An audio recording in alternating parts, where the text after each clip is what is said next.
আসসালামু আলাইকুম রহমতুল্লাহ। অবুঝ শিশুর মতো এ পৃথিবীতে এলাম।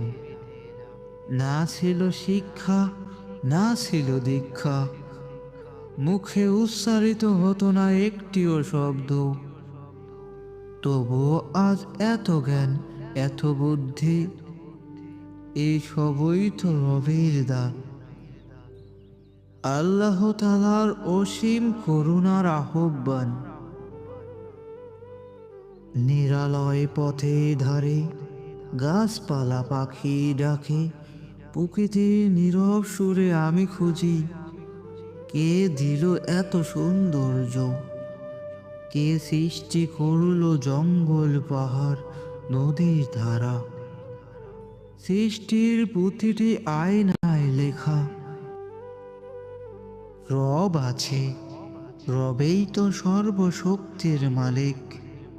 মানুষ রূপে কত কবি জন্ম নিল, কত গীতিকার সুরকার আলেম ওলামা, কত সাহসী আনসারি, কেউই তো নিজে নিজে হলো না সৃষ্টি। তাদের পিঠে সৃষ্টির ভর দিলেন যিনি, তিনি তো রব, তিনি তো মহান, তিনি তো এক। সকল সৃষ্টি যার ইশারায় গর্জে ওঠে। পৃথিবীতে জিন আছে, মানুষ বিশ্বাস করুক বা না করুক, পুরাণের বাণী সত্য, মিথ্যার সঙ্গে যার তুলনা নাই। চোখ শীতল হয় নবীদের কাহিনী শুনলে। আদি পিতা আদম আলাইসাল্লাম থেকে শুরু করে শেষ নবী হযরত মুহাম্মদ সাল্লাল্লাহু আলাইসাল্লাম ও সাহাবা আনসারীদের, কত অলি কত বুজুর্গ ও মহিলা আনসারী রাদিয়ানহাদের গল্প ইতিহাস দেখে আলো ইমানের মহিমা জাগে অন্তরে।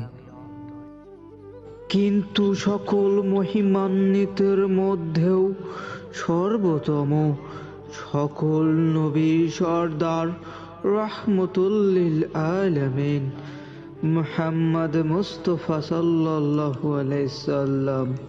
তার মতো কোমল হৃদয়, তার মতো মহান চরিত্র পৃথিবী কখনো দেখেনি, আবার দেখবেও না।